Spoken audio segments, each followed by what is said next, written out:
for the 38th Senate District, and a candidate for the 1st Congressional District. My background, I'm a 27-year log hauler. I hauled wood for 27 years, followed my dad into a 3rd-generation business, handled that business myself for 14 years. That is what drove me into work, going into politics. I served on the board of directors of the Michigan Association of Timbermen. Came very clear to me that if we don't engage, my government was working very hard to take me out of business. They didn't like trucks and they don't like logging. So it was very obvious to me that those two combinations were deadly. So I got myself elected to the State House, 108th District. I've served on the Natural Resource Committee. I chaired it one term in the House, but I've served on it all the way through. I've served on transportation all the way through. In the Senate, I chair transportation, I chair natural resources, and I serve on finance, and I serve on family social services. That's kind of been the world that I've dealt with in Lansing. Married to my wife Diane for 33 years. We have 4 children. I've got 2 grandchildren, and hopefully this week a 3rd one on the way. 2 of my kids are married, and the other 2 are engaged to be married this coming summer. So we're going to be pretty busy this summer, but I've been blessed with a great family. They're with me on this, and I guess if I could just touch on something that, Gary, I think you brought it up right out of the gate. And we have a pastor with us tonight, so I want to bring that up. I've been down in Lansing. In the last cycle, there was an issue that came up called the Elliott Larson Act. Yes. And we had a guy thinking about sponsoring it, and this thing just about got out of the gate and got going. And a young man by the name of Lee Chatfield stepped in and made a run because of that issue. Now, some people would condemn him because they'll say, well, it's just a one-issue deal, but it was pretty passionate and heartfelt for him. And he challenged the individual that was doing it. Actually suggested to him not to do it. He wouldn't run against him. He'd leave him alone. And he said that he was going to go with it. That would be Frankie Foster, Yeah. who was teaming up with Rebecca Warren. Well, the issue at hand, I think, and I'm part of we do a Bible study every Wednesday morning in Lansing. Anybody down to Lansing wants to be a part of it? We meet at 7 o'clock at Big B's by the House Office Building. We go across 6th floor. But I'm convinced part of the problem we're faced with, guys, with those issues is even the church is starting to look to the government to solve the problem. And I'm convinced the problem is us, we the people. And we need the church to rise up and take its rightful place, and they're not. And we had a rally down in Lansing this summer. We invited as many as we could find. We were trying to build our list, but we had about 100 pastors show up this summer down in Lansing. And we said, we had a rally with them.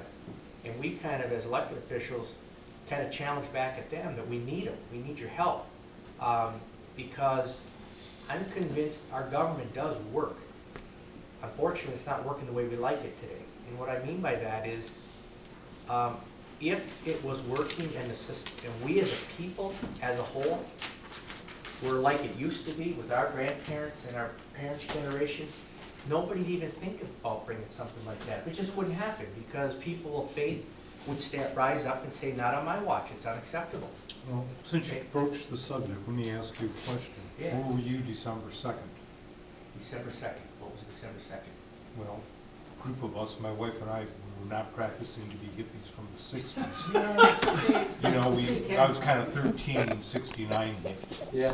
But we were down there on the state capitol steps. On the front steps. Yep, I was there. Yep, I stopped by. But Do you realize there was a resolution out of it because Pete knew nothing about it? He claimed to be there, but he was too busy talking to Summerfield. I don't know what goes on, and I really don't care. What I keep needing to get is every time I call the office, it's like, well, if the bill comes across my desk, I don't see anything proactive from any of my senators, and I'm going to tell you right now, if I can't get a Republican that's going to stand up for what I believe in, and I don't think this is an unreasonable request, I will vote third party come this November.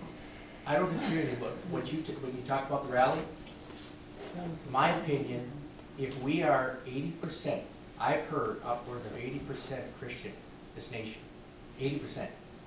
That lawn should have been, you guys, thank you for what you did, but that lawn should have been standing room only. Well, it would have been nice if it had not been on a Wednesday. Unfortunately, since Obama's been in office, a lot of people are having a hard time making it on a paycheck. I would just argue the point that it's more than just a vote, it's more than that.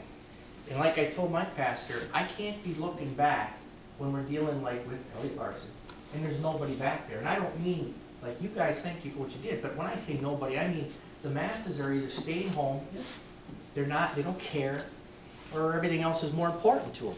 And our government can't work like that, it can't function like that, because they need to participate. The other issue you brought up was the water. Something got mentioned about water.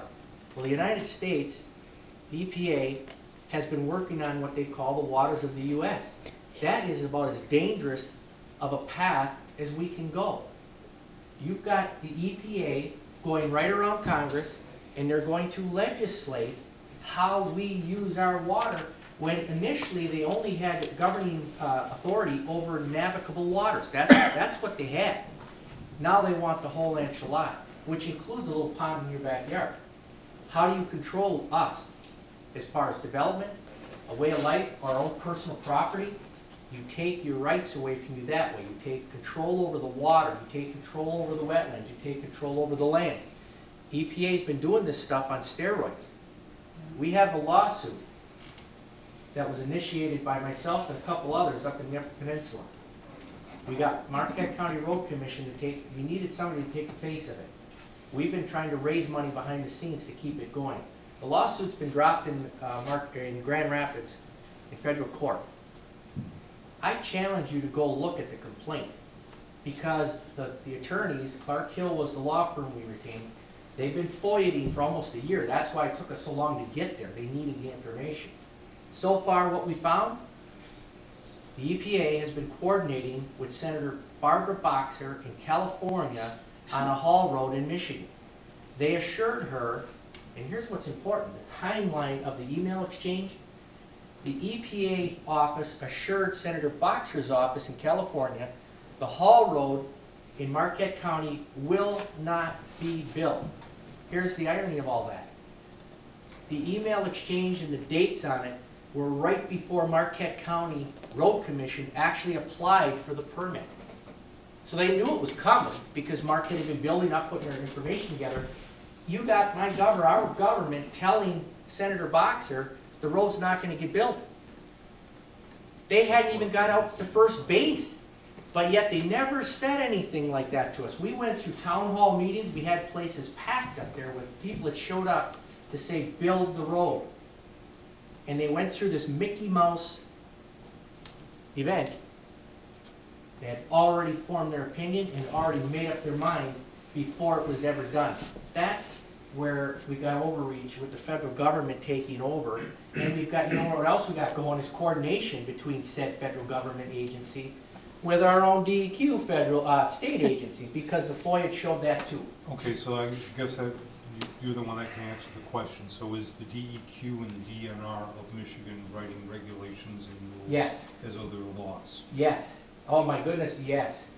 So, and my question is supposedly understanding the Constitution not only of the United States, but of Michigan. Is that not the job of our lawmakers that are supposed to be doing this? Yes, and I can change it. I have the ability, and I've tried, and I've done some changes, but here's the deal. The way the government operates, the departments, is the director, they'll do a town hall meeting, they'll have a few meetings over it, discuss it. I'll give you an example. Anybody familiar with the Pigeon River in here? Yes. Oh, yeah.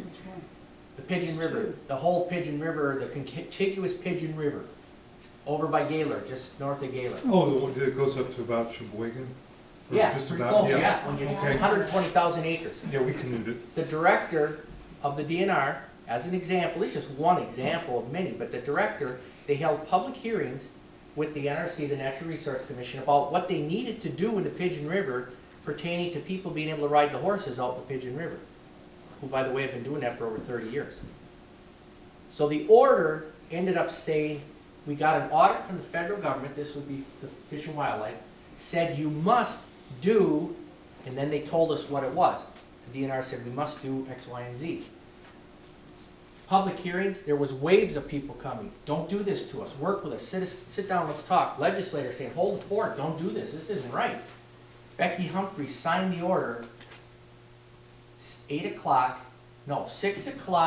Thursday night. Signed the order to implement the removal of these trails and these people that wanted to ride the horses up in the Pigeon River, you're only gonna be in limited areas, you can ride on the gravel roads with the horses. Well, you know what that's like doing that with cars? So that was the order, because there's too many of you up there, you're destroying the environment, you're causing erosion, I mean, all kinds of crazy stuff. She signed the order. Now remember, they had multiple meetings about this. They kept taking all this information in, like we want to know what everybody's thinking before we actually do this, because what if the people don't want it, right? We're supposed to have the say, right? 6 o'clock, she signed the order. 8 o'clock the next morning, there was people up in the Pigeon, and they went and took pictures. You know how the picture has the date on the bottom of it? They took pictures, because at 8 o'clock in the morning, the DNR was already drilling holes in the ground and putting factory-bought signs up with the horse rider with the circle and the line through it, and blocking off all the trails. Like, I would ask all of you, how did they do that? If she signed the order 6 o'clock on Thursday night, how did they know to go buy all the signs and the posts and have it all put together and ready to go for 8 o'clock the next morning if they had not already made up their minds, this is what we're going to do, through the stroke of a pen? So how do I change it?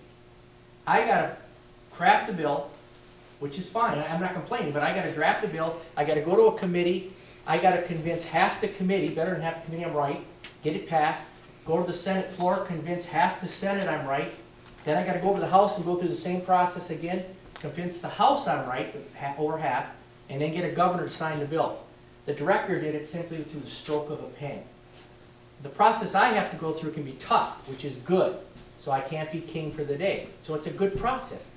They're usurping that process through those orders. So we spend most of our time fighting the orders. Well, here's another thought process. Why don't you just cut the funding, and then they won't be able to. They're getting their money from the federal government. Hey, look, I'm sorry. this is even easier than that. Take a chainsaw and chop those freaking posts down, because they have no authority to do that. Period. They cannot make laws. It's not a law. It's nullified. Period. You go chop the freaking post down, and you tell those people to go pack sand, because they don't belong in the state. First of all, they have no authority in the state of Michigan. God help them.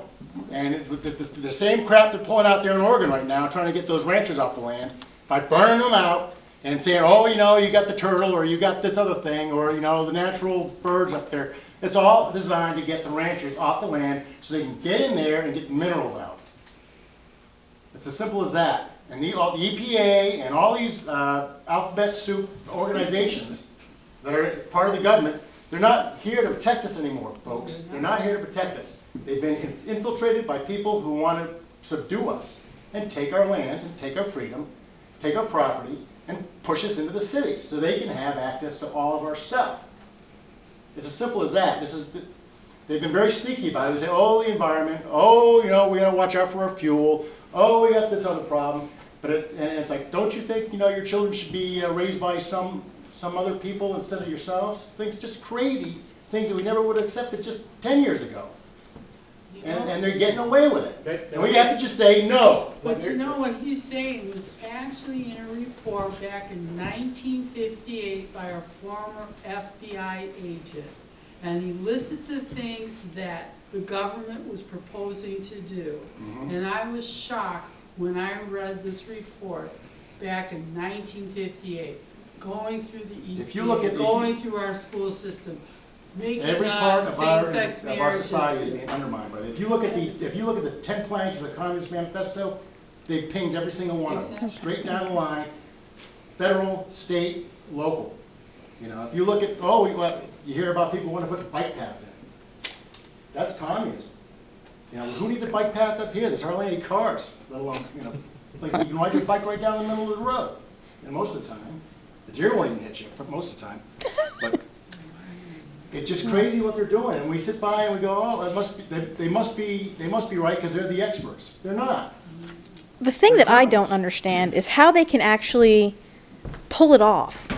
We let them. The people who enforce these orders,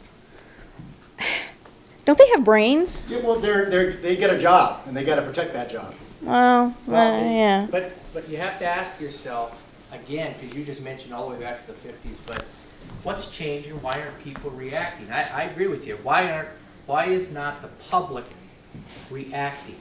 And that's what I've been driving at with, I don't care who you folks support, who you vote for, you can vote all day long till you're blue in the face. If you're gonna send myself or somebody down there or out there to fix it, and then go home and suggest, and you're not, I can't, I'm kind of preaching to the choir here because you're all here. You're spending an hour of your time here to hear what's going on, get informed, and maybe be active. But the place should be packed.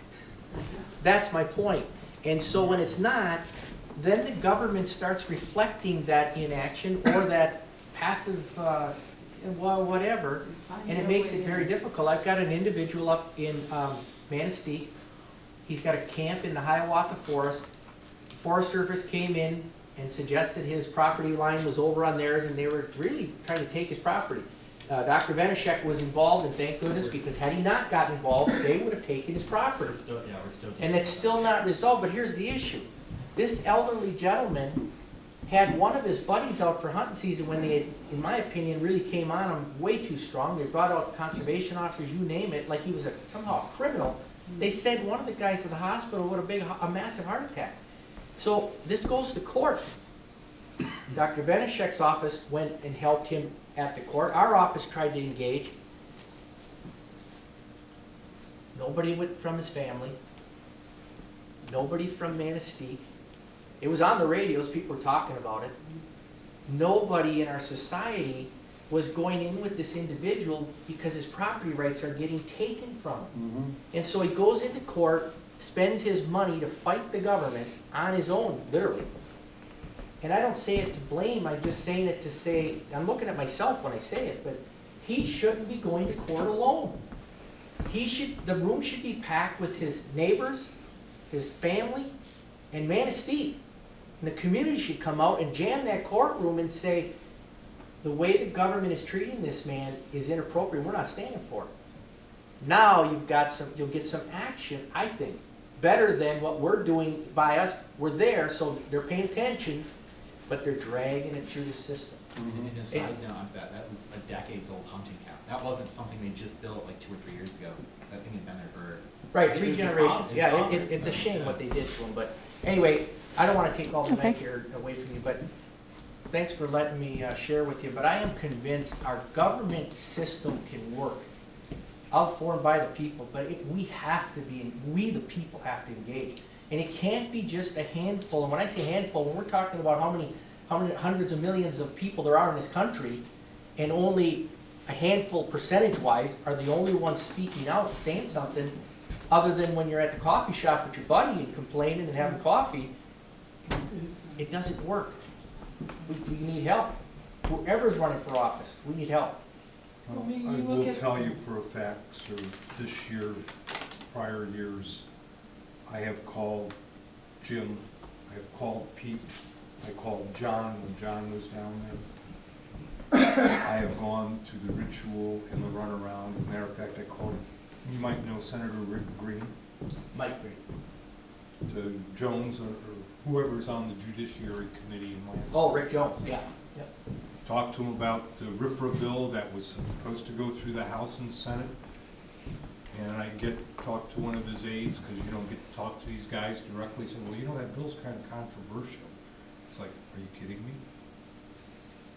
You know, the thing is after a while you get tired. I mean, I've written Dan so many times, John so many times, Jim so many times, Pete so many times. I'm getting tired of writing letters. And they send back form letters, like, oh, thank you Yeah, very much. pretty I much. really value your Even opinion. And Dan Banachek has been just as useless sometimes. We need to step up the petitions. How well do you think petitions work for getting, because we have a lot of people who are more than willing to sign a petition, and we submit thousands of signatures saying, hey, we do not like what you're doing to this man. Right. Does that... It helps, but I would caution all of us here, be careful. Because to your credit, you're calling and you're trying. Hats off to you. But you know something? There could be 50 other people with the opposite viewpoint you have also calling, doing exactly what you're doing and saying, I don't want you to do this. Okay, so now as an elected official, what do we do? Yeah. What do we do? Because it's... Do you want a real honest answer? Yes. What is the purpose of government? Real simple question, simple answer. Give it to me. Represent the people. No. It's to protect the innocent and punish the guilty. And our law comes from common law, which is based Yeah. on biblical law. Especially when you're So talking when you're federal. starting to talk about theft, you're talking about misrepresenting people, you're talking about murder, you're talking about stealing people, coveting people's property. Yep. All that stuff is covered, and that's what government's supposed to take care of. Instead, we take care of social problems, where out of every dollar, 30% gets to the person that needs help. I mean, that's a terrific job when you But look my at it. point was, and that's what I'm driving at, because again, thank you for coming out, but as hard as you're working at it and you're active and you're going after it, sometimes I think people feel like everybody's thinking like you, and so your elected officials just not listening to you. They're not taking the time, but I would just argue, are you sure? And are you sure that 50 other people aren't? I've had that happen, because we document the calls as they come in when we have big issues, and I've had it stacked, the deck stacked this way, individual letters, emails, and calls.